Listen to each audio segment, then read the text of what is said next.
Greetings, Internet. Welcome to part 2 of Judging Jesus, a Secular Humanist Perspective. Today we're going to ask the big question: is Jesus, the central figure of the Christian religions as presented in the Bible, a good moral teacher? Regardless of how fictional or trustworthy our biblical sources are, or whatever reconstructions of a historical Jesus you may fancy, do we find good moral advice in the texts, as is, put on the lips of Jesus? And what ethical picture do those teachings paint overall at the straightforward literary level? This may not be much like a real historical Jesus I'm criticizing, as that Jesus is probably impossible to recover, but it is definitely the Jesus we are unfortunately stuck with. I'm going to tell you a lot about the character Jesus as found in the New Testament that is likely going to contradict how you feel about the topic and how you expect it to go. This likely holds true not just for deeply committed Christians, but also for much of the secular world that feels like, overall, Jesus was a pretty good guy, if not the very poster child for peace, love, compassion, and forgiveness. Apparently, according to certain non-believers, Jesus just said some nice-sounding things on a mount one time and then quit talking. And I only wish that were true. Not to mention, even the Sermon on the Mount is filled with serious ethical problems which are routinely overlooked by uncritical eyes. Atheist comedian Bill Maher and the cast of Monty Python, who are no strangers to partly making careers out of mocking and ridiculing Christian religion, are notable examples of the latter group of secular Jesus appreciators. But many other atheists and non-believers in pop culture also share what I believe are dramatically incorrect attitudes about Jesus, attitudes that I would prefer to see change. And hopefully by the time the reader has finished this book, you will agree with me that these attitudes most certainly should change. Ironically, my original versions of this material were aimed exclusively at those kinds of atheists and non-believers rather than Christians. In my opinion, concerned non-believers have at least some moral responsibility to dissuade people from being interested in Christianity and other similar religions, which continue to retain regressive yet ideologically approved dysfunctional ethics in the modern world. Virtually everything that average secular people tend to find abhorrent about Christianity in general are things the character Jesus taught and promoted in the canonical Gospels. Contrary to popular Christian wishful thinking, it isn't the bad Christians who invented the bad stuff. Putting Jesus on a pedestal ignores this and inadvertently gives undue moral esteem to moral practices that actively harm people in the world to this day. Whereas holding Jesus to these issues is a morally appropriate way to help inhibit general interest in these harmful cultic behaviors. So here's an overview of Jesus' teachings. Here's a brief overview of the general problematic themes of Jesus' teaching so that the reader may prepare themselves to check their general biases. This list addresses the issues from the standpoint of how the character Jesus dramatically infringes on modern sensibilities, religious and secular, in all the ways that routinely and abysmally get ignored. Number 1, lover or hater of humanity. We don't take Jonathan Edwards-like fire and brimstone preachers of the world seriously who threaten suggestible adults and impressionable children with the horrors of infinite torture for any and all moral failings. Jesus was a Jonathan Edwards. And in mythological terms, Jesus was infinitely worse than a Jonathan Edwards, given Jesus wasn't supposed to just preach infinite hatred at people, but was actually supposed to be the one to inflict it upon them personally, or at least through his armies as a military general and or king in authority over it all. It is no small character defect to plan to return with an army of angels to terrorize and set the vast majority of humanity on fire forever for the crime of being imperfect. And practically speaking, in actual historical terms, when it comes to the real psychological abuse of real human beings, young and old, Jesus has been much more influential and damaging along those lines than any single Jonathan Edwards. Jesus was the one who inspired a great many Jonathan Edwards throughout the last 2,000 years. 2. Revolutionary or tyrant? We also don't take Muslim extremists seriously who complain about the supposed oppression of democracy because they want to be even more oppressive to everyone with their religion. Jesus was no revolutionary. He just wanted to replace the oppressive Roman Empire and all the nations of the world which he believed were under Satan's rule with his own even more oppressive heavenly empire. An elite spiritual few would rule forever as the vast majority of humanity was tortured forever. Viva la revolution? No, more like viva la cosmic fascism. Anyone who even remotely engages in Hitler-like behavior is universally reviled. Jesus planned to inflict much more torment on humanity than Hitler could have possibly imagined. So this book will argue that you can draw the little funny mustache on Jesus in your mind's eye and be done with him. 3. Visionary or false prophet?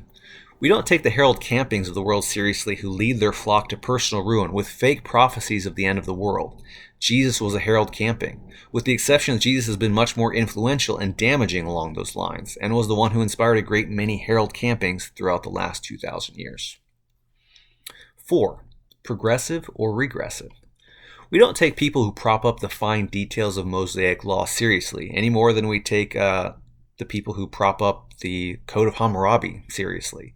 Most Christians even bend over backwards to get around the vast majority of barbarism and superstition from applying in their modern Christian times. And the secular world certainly isn't about to celebrate Bronze Age human error anytime soon.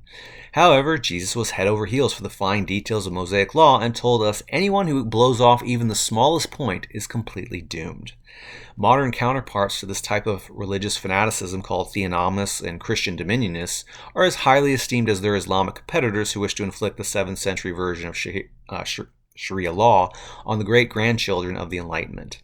Virtually no one gives this kind of person the time of day, and Jesus should be no exception. 5. Virtuous or faith healer. Modern Christians wish for Jesus to get credit for caring for the sick and building hospitals, but Jesus was a wandering faith healer who disowned such worldly institutions. Who needs a hospital when one's mountain-moving faith has already healed their ailment, not to mention their spiritual ailment, in full? We don't take parents who believe in faith healing seriously and insist faith and prayer is all their child needs to recover from a debilitating illness. We instantly write these people off, or at least their medical opinions, as unworthy of our time and consideration, and may even seek to have their children removed from their custody. And yet, Jesus himself explicitly in the Gospels was the primary purporter of this irresponsible magical thinking, and is responsible for inspiring many incarnations of this basic medical malpractice. 6. Cultural icon or cult leader. We don't take cult leaders seriously who systematically cut people off from society and brainwash them with delusions of purity and everlasting paradise. Jesus was just such a cult leader who counseled people to abandon jobs, family, friends, and even body parts if it came to it in holy pursuit of the kingdom of heaven. And Jesus is responsible for laying the groundwork for many generations of these kinds of cult leaders. 7. Paragon of Tolerance or oppressive prude. We don't take religious prudes seriously because they tend to preach and impose oppressive and inhumane sexuality with views that are often strangled with misinformation and which haven't been compassionately applied. Jesus taught that lust was just as bad as adultery. He stigmatized divorce and remarriage. He was a hyper-prude advocating celibacy above marriage. And note, this was even more prudish than even ancient Jewish cultural norms, which at least believed they were obligated to fulfill the Genesis mandate to fill the earth and subdue it. Jesus treated marriage and therefore sex as a second-class convention which would be immediately abolished in the afterlife. And modern Christians are taking advice from a guy who was, at best, barely tolerating the existence of sex for the time being. Jesus, in all that he says on the topic, preaches oppressive and misguided sexuality, as I will show in this book. Such people, such as uptight nuns lording it over helpless Catholic schoolchildren and hypocritical and repressed gay-bashing evangelicals, are the stock of cultural mocking in TV, internet, and cinema, universally portrayed as the bad guys. Jesus deserves no better reputation. And of course, Jesus is way worse than any of these individuals in that his thoughtless words inspired varying degrees, remixes, and mutations of this sexual oppression in endless generations of believers. Not to mention, through cultural influence, even the secular world inherits its own share of toxic cultural sexual norms that find some root in Jesus' teachings. 8. Wise sage or simplistic moral extremist. We don't take moral extremists seriously who operate predominantly in simplistic black and white thinking to prescribe extreme and unlivable morality.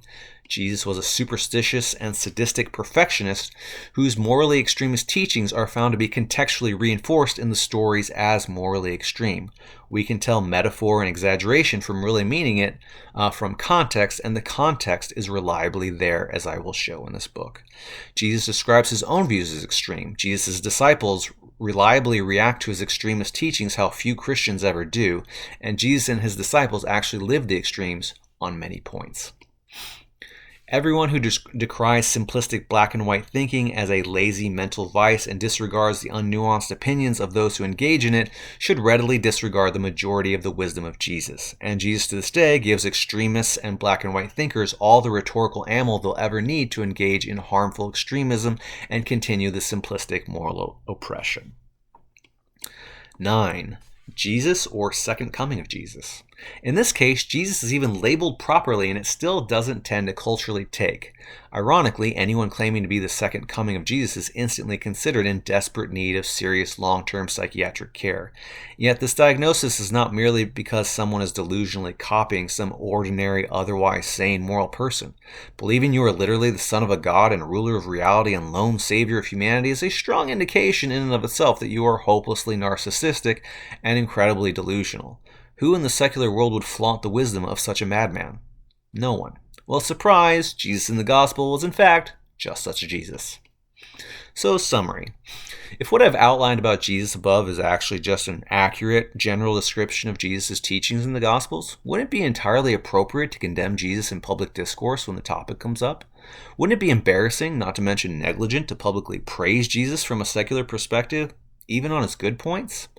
Any single one of these major issues would be much more than sufficient to kick someone's moral reputation to the curb, even for a lot of mainstream conservative Christianity. Even most mainstream conservative Christians in the U.S. would be the first in line to distance themselves from what they would like to consider unsophisticated religion. And yet canonical gospel Jesus is the overlapping extreme embodiment of all of these highly rejectable categories. This I will show throughout this book. The secular world otherwise wouldn't blink an eye to condemn any of these categories, and without caveat. Yet Jesus somehow maintains an almost untouchable golden boy status, and compels many well-meaning erudite buffoons to go looking for the trees of profound moral insight in the forest of relentless, delusional, religious, cultic douchebaggery. I will make no apologies contradicting this trend of thought. A few of Jesus' quotes sound good, and mutated versions of his religion have been very successful in modern cultures around the world. Too many secular people are culturally wooed by the specter of their dominant cultural religion. They seem to need to find something of value in it, even if from the outside, because, culturally, Christian religion happens to disproportionately occupy certain cultural niches of moral value. And they don't want to look like they aren't virtuous enough to see what everyone else sees. The almost unavoidable emotional weight of a culturally saturating ancient religion may stir up many strong feelings in many ordinary non-Christian people, and people often resolve those psychological tensions in nonsensical, poorly thought out ways. We're all human. All in all, pop culture tends to make the free passes just rain down on Jesus like when the gates of heaven open for Noah's flood. So unfortunately for this book, canonical gospel Jesus is necessarily in the same morality class as a comic book supervillain or a cosmic Hitler. Not being able to point that kind of thing out is like not being able to mention Godzilla in a conversation about King Kong. And I will have to rhetorically swim directly upstream of some of the strongest cultural currents out there to prove my case. Moral facts are real. Jesus is a cosmic Hitler. We should, as a culture, take full responsibility for our culture rather than leaving so much to chance, etc. These aren't exactly crowd-pleasing zingers. It never ceases to amaze me that the guy who says he wants to torture all of those who disagree with him forever gets called the Prince of Peace, and someone that merely points out how screwed up that is gets called hateful. But that's just a testament to where this debate currently is. And you'll just have to find it in your heart of hearts to forgive me for believing that none of my readers or viewers, nor any other sentient beings, deserve to be tortured forever. And we will stop there.